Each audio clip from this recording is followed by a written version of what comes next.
In diesem Video habe ich mich mit einem weiteren Klassiker von Märklin beschäftigt, und zwar die Baureihe 23 in der ehemaligen Ausführung 3005, die ab 1954 von Märklin ins Programm aufgenommen wurde. Und bevor es losgeht, habe ich aber hier zwei Kleinigkeiten. Und zwar zum einen, YouTube hat ab diesem November die Werbeplatzierung hier verändert. Wir als Kanalbetreiber haben jetzt keinen Einfluss mehr darauf, wie die Werbung hier gesetzt wird. Und welche Art von Werbung euch präsentiert wird, ist wahrscheinlich ganz individuell. Wenn ein Video länger als 8 Minuten ist, so wie ich das verstanden habe, platziert YouTube jetzt die Werbung so, wie es ihnen passt. Es ist also durchaus möglich, dass auch bei meinen Videos jetzt hier 20 Sekunden nicht wegklickbare Werbung auftaucht, die ich bis jetzt immer verhindert habe einzustellen, weil mich das selber nervt, in dieser Länge die Werbung mir anschauen zu müssen. Aber darauf haben wir jetzt leider keinen Einfluss mehr und YouTube hat das jetzt uns sozusagen komplett aus der Hand genommen. Und zum Zweiten gab es einige Kommentare auf mein letztes Video von der Baureihe 44 und der eine oder andere hat es tatsächlich gesehen, dass auf der linken Seite das Gestänge der Lokomotive nicht sauber läuft. Mir persönlich ist erstmal nur aufgefallen, dass das Gestänge während der Fahrt ein bisschen zuckt. Ich denke, man kann das hier relativ gut sehen. Und hier habe ich dann nochmal die beiden Seiten fotografiert. Und zwar auf der linken Seite seht ihr, dass der Voreilhebel hier vor dem Kreuzkopf sitzt, so wie es sich gehört. Und auf der auf der rechten Seite auf dem Bild ist dann die linke Seite der Lokomotive, sitzt der Voreilhebel hinter dem Kreuzkopf. Und dadurch kommt dieses Gezucke zustande, weil hier diese Stellung falsch ist. Also die Lokomotive sozusagen auf den Schreibtisch gepackt. Hier hinten muss die Mutter gelöst werden. Dann haben wir als nächstes schon mal das Gestänge hier hinten lose. Der Zylinder vorne ist geschraubt von unten. Der wird gelöst, entfernt und dann haben wir das ganze Gestänge in dem Sinn hier komplett frei. Dann können wir den Voreilhebel vor den Kreuzkopf ziehen. Dann sieht das schon besser aus. Wir können hinten das Gestänge wieder einhängen. Vorne der Zylinder wieder drauf. Und das Gestänge wieder festgeschraubt. Und schon läuft das Gestänge wieder sauber an der Lokomotive. Dafür vielen Dank. Ich hätte es selber erstmal auf den ersten Blick, wie gesagt, nicht gesehen. Habe nur gesehen, dass das Gestänge zuckt. Aber dank eurer Hilfe ist das jetzt auch behoben. Und damit kommen wir dann zur Baureihe 23. Und zwar von 1954. Ins Märklin-Programm aufgenommen, damals unter der Nummer DA800 für 39 D-Mark, die Lokomotive. Ganz wichtig, damals mit einem Kunststoffgehäuse. Warum die Lok mit dem Kunststoffgehäuse in 54 produziert wurde, kann ich ehrlich gesagt nicht sagen, aber das war auf jeden Fall der Anfang. Und in 1956 wurde dann die Lokomotive in der nächsten Variante aufgelegt, immer noch unter DA800. Allerdings hat sie ab 1956 dann tatsächlich ein Ganzmetallgehäuse bekommen und das Kunststoffgehäuse war damit passé. Ab 1957 hat Märklin dann die Nummern geändert, aus der DA800 wurde dann die 3005 und ab da waren wohl auch diese Windleitbleche geschraubt. Und hier haben wir dann ein Foto aus dem 59er Katalog und das ist jetzt meine Variante, die ich hier schon eine ganze Zeit lang bei mir habe. Allerdings habe ich noch nie ein Video drüber gemacht und das möchte ich dann hiermit nachholen. Und hier dann das Originalbild von meiner Lokomotive, auch noch diese hellblaue schöne Packung, die in der 59er Variante allerdings noch keinen Styropor-Einsatz hat, sondern einen relativ harten Pappeinsatz. Das wurde von Märklin dann später geändert. Und weil so alte Lokomotiven dann das eine oder andere Problem haben, hat auch meine hier so eine kleine Macke. Und zwar habe ich die Lokomotive damals bekommen und sie fuhr nicht. Das heißt, den Travo aufgedreht, die Lichter leuchten, man hört auch den Umschalter, die Lichter leuchten wieder, aber sie fährt nicht. Ich war dann erstmal mächtig enttäuscht, dass ich die Lokomotive hier hatte, habe dann das Gehäuse abgenommen und die Lokomotive dann ohne Gehäuse irgendwann auf die Schienen gestellt und dann ist sie problemlos gefahren. Also hier die Befestigungsschraube fürs Gehäuse, so ungefähr eine Umdrehung gelöst. Und die Lokomotive fährt problemlos, schaltet problemlos, vorwärts, rückwärts, die Schraube wieder angezogen und wir haben das gleiche Problem. Im Grunde genommen natürlich nichts Dramatisches, denn ich kann die Lokomotive ja immer mit einer leicht lockeren Gehäuseschraube oben fahren lassen, aber mich würde es hier sehr interessieren, ob ihr auch schon mal so ein Phänomen hattet, ob es an der Lokomotive liegt.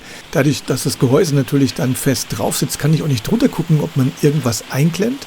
Oder ob hier irgendwo ein Kontakt zustande kommt, der wie eine Art Kurzschluss sich auswirkt, wobei die Lichter leuchten ja und der Umschalter funktioniert auch. Deswegen gehe ich fast eher davon aus, dass irgendwo was klemmt.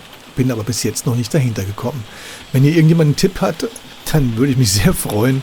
Wenn er das an mich weitergibt, dann würde ich das gern beheben. Ansonsten bleibt es bei dem Kompromiss, dass die Lokomotive mit lockerer Gehäuseschraube fährt. Ich bin dann hingegangen, habe einen Zug zusammengestellt, auch aus dem 1959er Katalog.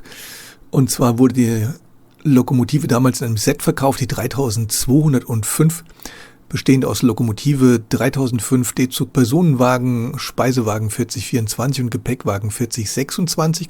Das sind zumindest die gleichen Modelle, allerdings nicht aus diesen Jahrgängen. Das heißt, mein erste Klasse Personenwagen, der grüne und auch der Speisewagen haben schon die eingesetzten Fenster. Der Gepäckwagen stammt dann wirklich aus der Zeit und da sind die Fensterrahmen noch gedruckt. Die Lokomotive wurde dann unter der Nummer 3005 bis 1968 mit minimalsten Veränderungen so weitergebaut und wurde zum Schluss für 45 D-Mark verkauft.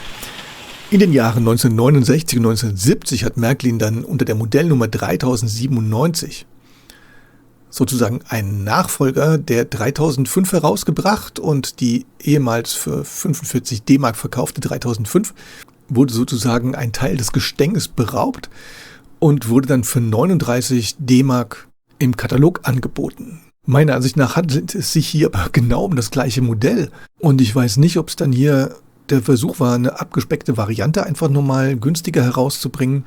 Es gab dann auch eine extra Packung mit der 3097 und auch das Bild wurde geändert. Man kann also auch hier erkennen, dass das Gestänge vorne wirklich einfacher ausgeführt war.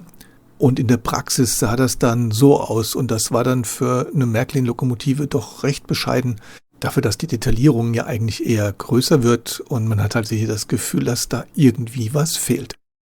Hier haben wir oben nochmal die 3097, dann aus dem 1970er Katalog. Da hat sie dann auch keine 39 D-Mark, sondern auch schon 45 D-Mark gekostet. Und ein Jahr später, in 1971, hat Märklin dann das gleiche Modell wieder unter der 3005 herausgebracht und hat tatsächlich auch im Katalog mit dem Wort Wiederaufnahme versehen.